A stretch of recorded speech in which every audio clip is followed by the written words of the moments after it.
On parle de votre mobilité à présent et la fin des tickets de métro. Première étape aujourd'hui, vous ne pourrez plus en acheter dans une centaine d'automates en Ile-de-France. En attendant, les amoureux du métro pourront se consoler en l'achetant soit à l'unité, car ce petit bout de carton deviendra collector. C'est en tout cas ce que compte faire ce collectionneur que l'on a rencontré pour vous dans Bonjour Paris.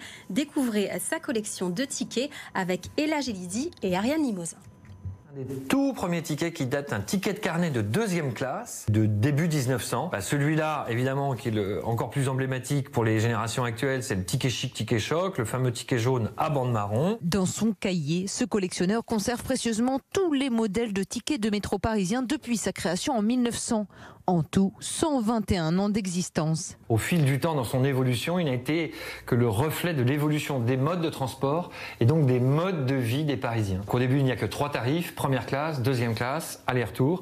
Et puis, il faut attendre 1930 pour qu'il y ait un 4e tarif réduit pour les mutilés de guerre. Et vient ensuite, en 1941, la carte hebdomadaire du travailleur. C'est des cartes qui ont été créées pendant l'occupation pour répondre à l'augmentation du trafic, qui était très très importante, puisqu'évidemment, il n'y avait plus de voitures, plus d'essence, voilà. Sa collection traverse ainsi les époques du premier ticket à 15 centimes de francs aux premières cartes orange jusqu'au pass Navigo actuel. La disparition du ticket de métro, c'est sûr que c'est une page de notre histoire, à nous, qui se tourne. Oui, il va y avoir une nostalgie parce que c'est un objet du quotidien et donc on ne l'aura plus, il va disparaître. Il va y avoir un affect là-dessus et il est sûr que beaucoup de gens vont garder leur dernier ticket de métro en souvenir d'une époque qu'ils ont vécue à Paris. Autre souvenir encore, sa pince de poinçonneur. La fameuse pince du poinçonneur des Lilas qui a été utilisée pendant presque 75 ans dans le métro jusqu'à l'apparition de la bande magnétique en 1973. Un poinçonneur, dans des grosses stations correspondances, il pouvait faire jusqu'à 3000 trous par jour avec une pince comme ça. Une page se tourne donc, puisqu'à compter d'aujourd'hui et dans les mois à venir, les carnets de 10 tickets de métro seront retirés de la vente.